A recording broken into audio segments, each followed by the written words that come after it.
देश आज़ादी की 75वीं वर्षगांठ मना रहा है। प्रधानमंत्री नरेंद्र मोदी द्वारा 75वीं आज़ादी की वर्षगांठ को अमृत महोत्सव का नाम दिया गया है। देश की आज़ादी के 75 वर्ष पूर्ण होने पर अमृत महोत्सव देश भर में धूमधाम से मनाया जा रहा है। इसी कड़ी में जनपद आगरा के कस्बा शमशाबाद में जिला पंचायत अध्यक्ष मंजू भदौरिया के नेतृत्व में एक विशाल तिरंगा यात्रा का आयोजन किया गया, जिसमें 100 ट्रैक्टर, 100 चार पहिया वाहन, 1000 मोटरसाइकिलों के साथ हजारों लोग इस रैली में शामिल हुए। पूर्व विधायक डॉक्टर राजेंद्र सिंह के मुताबिक इस विशाल तिरंगा यात्रा में करीब 10,000 लोग शामिल रहे। जहां तक नजर जाए वहां तक सिर्फ लोगों के हाथ में तिरंगा ही तिरंगा दिखाई दे रहा था।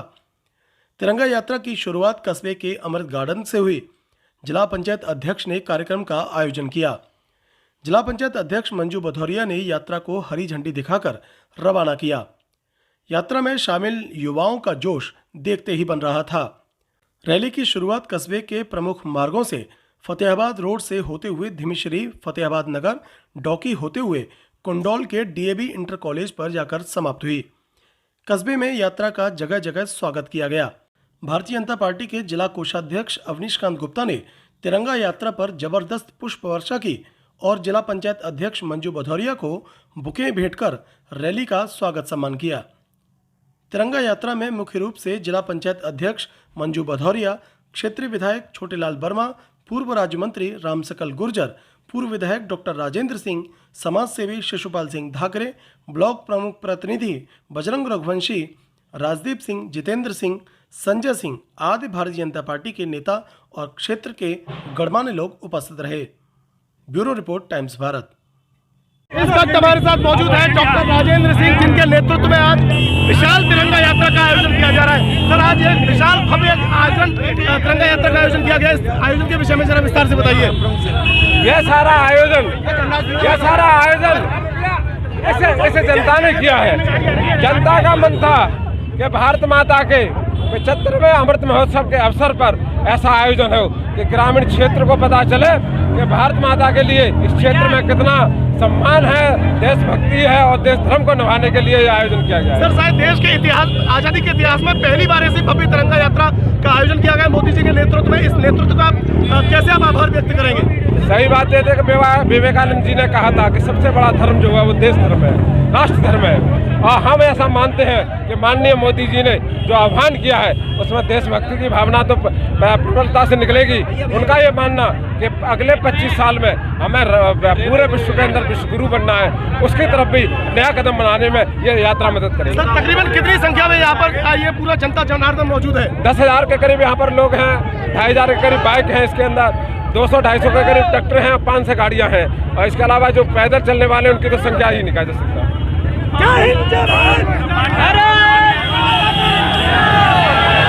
मौजूद है पूर्व राज्य मंत्री रामसकल गुर्जर और क्षेत्र के जाने माने नेता। सर, आज जिस तरह से तिरंगा यात्रा का भव्य आयोजन किया गया है, ये जिला पंचायत अध्यक्ष के नेतृत्व में जिस तरीके के आम जनमानस ने तिरंगा यात्रा में सहभागिता की है, इससे ये साबित होता है कि हर घर तिरंगा का जो भारतीय जनता पार्टी का अभियान है वो घर घर तक पहुंच चुका है और आप जनमान देखिए हजारों की संख्या में लोग पैदल चल रहे हैं। सर, देश के इतिहास में पहली बार ऐसा भव्य आयोजन देखने को मिल रहा है। इस विषय में मुझे लगता है आगरा में तो ऐसा आयोजन पहली बार आगरा में तो ऐसा किसी ने नहीं किया, वो आगरा पहली बार। आज़ादी के इस पर्व को आगरा जनपद के कस्बा शमशाबाद में भव्य रूप दिया गया। जिला पंचायत अध्यक्ष मंजू भदौरिया के नेतृत्व में आज विशाल झंडा यात्रा का आयोजन किया गया, जिसमें पूरे नगर के अंदर पुष्प वर्षा देखने को मिली। लेकिन भव्य जो पुष्प वर्षा की गई वो अवनीशकांत गुप्ता, जिला कोषाध्यक्ष भारतीय जनता पार्टी आगरा के द्वारा भव्य रूप से देखने को मिली है। हमारे साथ मौजूद है अवनीशकांत गुप्ता, जिला कोषाध्यक्ष भारतीय जनता पार्टी आगरा से। सर, आज जिस तरह से देश आज़ादी का अमृत महोत्सव मना रहा है 75वीं वर्षगांठ के रूप में, क्या कहना चाहेंगे इस पूरी भव्य यात्रा के लिए? मैं अवनीशकांत गुप्ता, जिला कोषाध्यक्ष भारतीय जनता पार्टी जिला आगरा।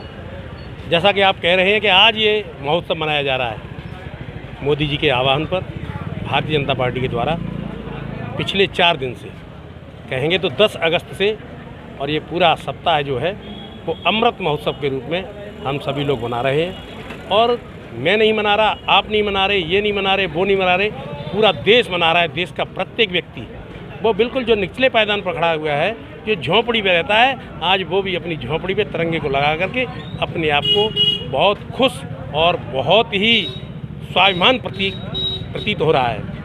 मैं आपको इसके बारे में बताऊं, मैं क्या कहूं, किताबों में भी लिखा है, ये तिरंगा हमारा केवल 2 गज या 2.5 गज का टुकड़ा नहीं है। इस तिरंगे के पीछे, इस तिरंगे को प्राप्त करने के लिए लाखों और लाखों लोगों ने अपनी शहादतें दी हैं, अपने बलिदान दिए हैं। इसके लिए 21 वर्ष का शहीद भगत सिंह फांसी चूम लेता है, राजगुरु फांसी चूम लेता है, सुखदेव फांसी चूम लेता है, ऐसे ही अनगिनत न जाने कितने जिन्होंने बलिदान इस देश के लिए किए हैं। चंद्रशेखर आज़ाद, जिसने ये कहा कि मैं आज़ाद हूँ और आज़ाद ही रहूँगा, मैं अंग्रेज़ों की गिरफ्त में नहीं आऊँगा।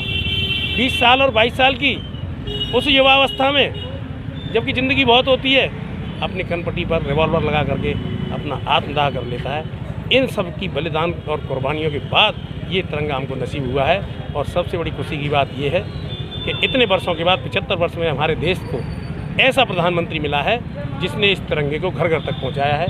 इससे पहले इस तिरंगे को स्कूल में फहराया जाता था, सरकारी इमारतों पर फहराया जाता था, किसी बहुत बड़ी इमारत पर फहराया जाता, जिला पंचायत में फहराया जाता था, नगर पंचायत में फहराया जाता था, ग्राम पंचायत में फहराया जाता था। लेकिन आज हर व्यक्ति पूरा तिरंगामय हो गया है। और कल इसका तिरंगे का आखिरी दिन है भारतीय जनता पार्टी के द्वारा। वैसे तो देश में तिरंगा हर समय व्यक्ति फहरा सकता है, लेकिन तिरंगे का जो उल्लास इस बार देखने को मिला है, संभवतः इससे पहले कभी नहीं मिला है। बिल्कुल सर, तिरंगा में पूरा देश आज हो चुका है। और अगर कहने में गुरेज नहीं हो तो देश के इतिहास में, आज़ादी के इतिहास में देश आज पहली बार भव्य रूप से अमृत महोत्सव मना रहा है, आज़ादी के पर्व को। इसमें ये जो मोदी जी का पूरा आह्वान है देश के लिए, घर घर तिरंगा, हर घर तिरंगा, इसको आप किस नज़रिए से देखते हैं और कितना इसको आप कैसे रूप में इसको देखते हैं? इस नज़रिए की मैं जहाँ तक बात करूँ, हमने किताबों में पढ़ा है, मेरी उम्र 55 साल है, मैंने बहुत नज़दीकी से पढ़ा है। लेकिन आज की जो जनरेशन है वो शायद नहीं इस बात को समझ पा रही है आज़ादी हमें किन मूल्यों पर मिली। तो मैं तो इसके लिए आज ये संदेश देना चाहूँगा कि 15 अगस्त कल है। घर के हर बुजुर्ग को, जो समझदार है, बुद्धिजीवी है, उसको अपने बच्चों को बिठाल करके ये सिखाना चाहिए, बताना चाहिए कि इस आज़ादी का मतलब क्या है, ये किन मूल्यों पर हमें आज़ादी मिली और हम कैसे गुलाम हुए। और हमको ऐसे कार्य करने चाहिए कि हमारा देश कभी इस स्थिति में ना जाए, क्योंकि गुलामी बहुत ही पीड़ादायक शब्द है। गुलाम कोई भी हो, अब पूरे देश ने, देश के अच्छे अच्छे लोगों ने गुलामी की जो उत्पीड़न अंग्रेज़ों का झेला था, ये तो वही लोग बयां कर सकते हैं। हमसे पहले के जो लोग हैं उनको बहुत अच्छे से मालूम है, लेकिन हमसे जो आगे आने वाली पीढ़ी है उनको शायद इस बात का एहसास नहीं, क्योंकि वो तो केवल 2 1 2 जानते हैं, A फॉर एप्पल और B फॉर बॉय जानते हैं। वो इस कुर्बानी और बलिदानी की कीमत नहीं जानते। तो मैं तो कहता हूँ इस घर में, हर घर में आज के दिन और कल 15 अगस्त को घर का जो बुद्धिजीवी है, मुखिया है, उसे उन बच्चों के साथ बैठना चाहिए जो आज की जनरेशन है, और उनको ये बताना चाहिए आज़ादी के मतलब क्या है, इनमें कब कितनी कुर्बानियाँ हमने दी, जब हम इस तिरंगे को ठीक तरह से फहराने में सक्षम हैं। बहुत बहुत शुक्रिया आपका। तो ये थे हमारे साथ भारतीय जनता पार्टी के जिला कोषाध्यक्ष अवनीश कांत गुप्ता, जिन्होंने हमसे आज़ादी के इस महान पर्व पर आज अमृत महोत्सव के ऊपर चर्चा की। बहुत बहुत शुक्रिया। देखते रहे टाइम्स ऑफ भारत।